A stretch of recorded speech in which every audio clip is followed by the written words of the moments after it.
Assalamualaikum warahmatullahi wabarakatuh. Berjumpa lagi dengan saya Ferry Arianta dengan NIM 4012211128. Nah, pada pertemuan hari ini saya akan membahas tentang prinsip-prinsip yang ada di hukum diplomat.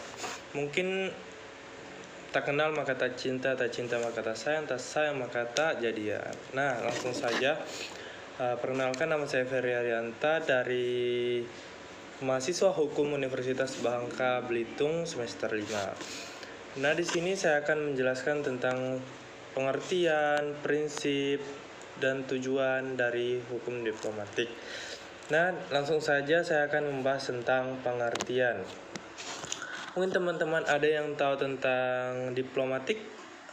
Diplomatik adalah seseorang perwakilan resmi dari negara yang ditugaskan untuk menjalankan fungsi diplomatik di negara lain atau di organisasi internasional.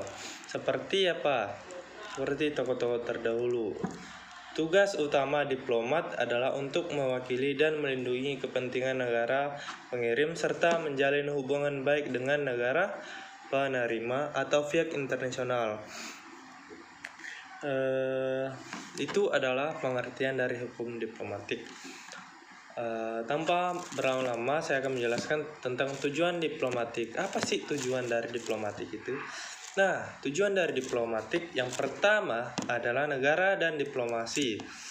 Negosiasi, mengadakan pembicaraan dan negosiasi dengan pemerintah atau entitas lain untuk mencapai kesepakatan dalam berbagai isu seperti perdagangan, seperti keamanan dan perjanjian internasional. Yang kedua adalah apa?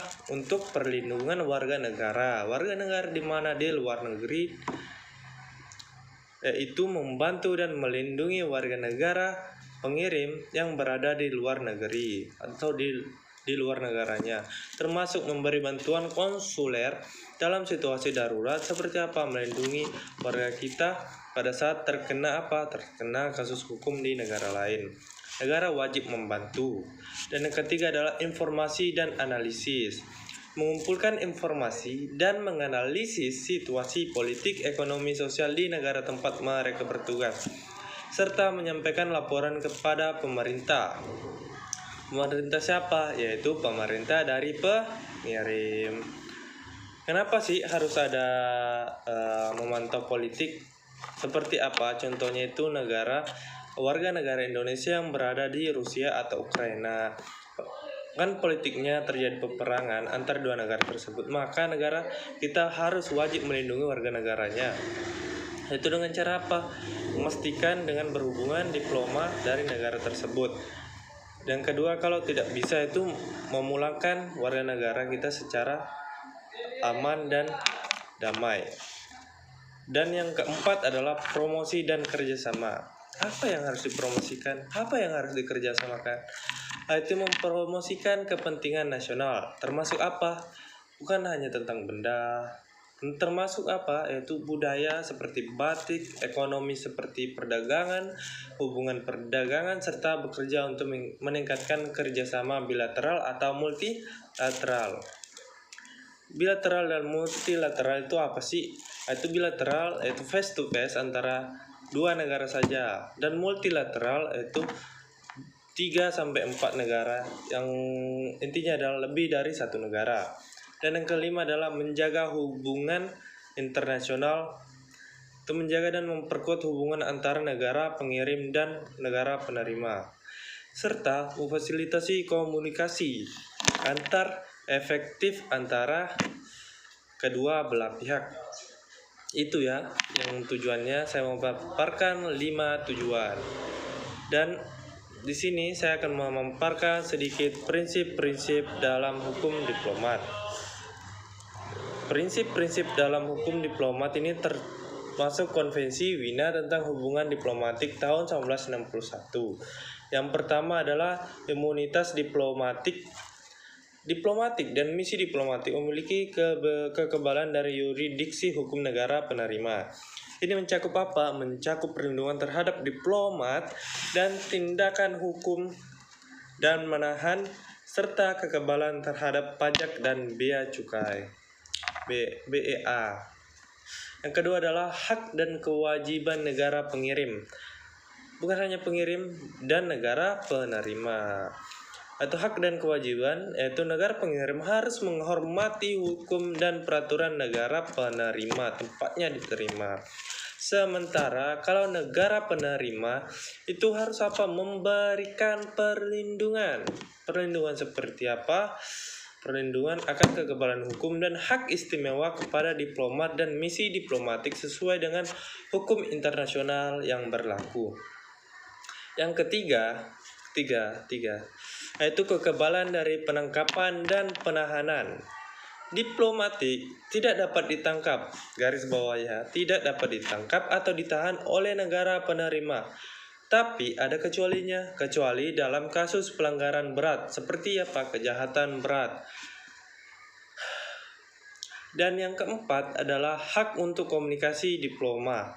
Memiliki hak untuk berkomunikasi secara bebas dan pemerintah negara pengirim mereka tanpa hambatan dari negara penerima. Ini termasuk hak untuk mengirim dan menerima komunikasi dari antar diplomatik negara pengirim dan penerima. Dan yang kelima adalah perlindungan dari misi diplomatik. Yaitu negara penerima wajib melindungi misi diplomatik dari segala ancaman bahaya baik alam maupun manusia atau penyerangan, dan harus memastikan keamanan dan keselamatan fasilitas diplomatik negara pengirim oleh negara penerima. Yang keenam, berat ini kawan, tanggung jawab untuk menjaga kerahasiaan. Diplomatik itu memiliki tugas rahasia yang diharapkan untuk menjaga kerahasiaan informasi yang mereka peroleh dalam kapasitas resmi, tanda kutip resmi mereka, dan tidak menyalahgunakan posisi dan wewenang yang diberikan oleh negara pengirimnya. Ketujuh, tidak ada campur tangan dalam urusan dalam negeri. Diplomatik tidak boleh terlibat dalam urusan internal negara penerima atau mempengaruhi politik domestik. Dan yang ke-8, diplomatik secara damai. Dan semua urusan diplomatik harus diselesaikan dengan cara damai dan berdasarkan prinsip-prinsip hukum internasional yang berlaku. Itu ya, yang berlaku. Prinsip ini bertujuan memastikan bahwa diplomatik dapat berjalan dengan efektif tanpa gangguan, memfasilitasi hubungan antar negara dalam suasana saling menghormati dan kerjasama. Makanya kalau ada kerja bersama pasti ada harus ada komunikasi, dan komunikasi itu diwakilkan oleh para diplomat yang handal. Mungkin dari Indonesia yang saya kenal ada siapa? Sultan Syahrir. Itu ada diplomatik yang handal. Dan mungkin itu saja yang bisa saya jelaskan. Mungkin ada ilmunya sedikit ya, yang teman-teman bisa terima, teman-teman bisa belajar dari presentasi saya. Tapi kalau ada yang tidak bermanfaat jangan diambil ya teman-teman. Cukup jadi pengalaman saja supaya teman-teman yang menonton bisa lebih baik daripada saya. Saya akhiri dengan